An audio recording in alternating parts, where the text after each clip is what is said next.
ওই হিন্দুর সাথে লড়াই করব এরকম টার্গেট আমাদের নাই।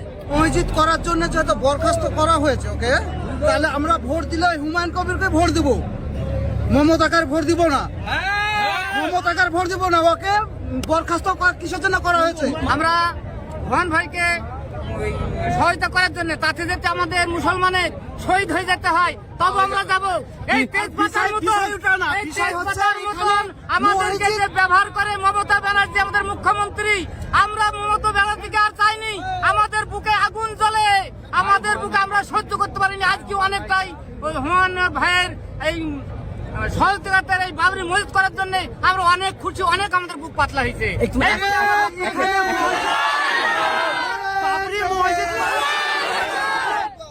রাজনীতি দল আসছে কিসের জন্য?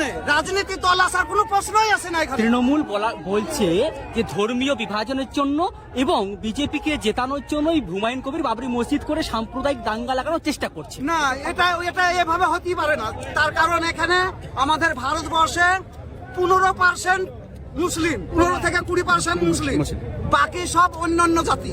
হ্যাঁ, খ্রিস্টান, হিন্দু, জৈন সব রকমের জাতি মিলে আছে।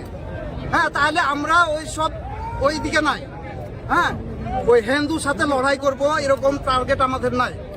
আমরা যেটা ভালো, যেদিকে ভালো আছে ভালো দিকে সবসময় মানুষ, মুসলমান সব ভালো দিকে আছে, খারাপের দিকে মুসলমান কোনো সময় যাবে না। মন করতো ওকে বরখাস্ত কিসের জন্য করা হয়েছে? মসজিদ করার জন্য। মসজিদ করার জন্য, মসজিদ করার জন্য যেহেতু বরখাস্ত করা হয়েছে ওকে, তাহলে আমরা ভোট দিলে হুমায়ুন কবিরকে ভোট দিব, মমতাকার ভোট দিব না, মমতাকার ভোট দিব না। ওকে বরখাস্ত কিসের জন্য করা হয়েছে? মানে মসজিদ করার জন্য বরখাস্ত করা হলো। হুমায়ুন কবির কিসের জন্য, ওকে কিসের জন্য বরখাস্ত করা হলো? মসজিদ মুসলমান বলে বরখাস্ত করা হলো। এখানে মসজিদ করতে দিবে না। তাহলে বিজেপিকে আটকাতে তৃণমূলকে আর ভোট দেবেন না? না, তৃণমূলকে ভোট দিবই না, তৃণমূলকেও দিব না, বিজেপিকেও দিব না ভোট। আমরা নদিয়া করিমপুর থেকে এসেছি।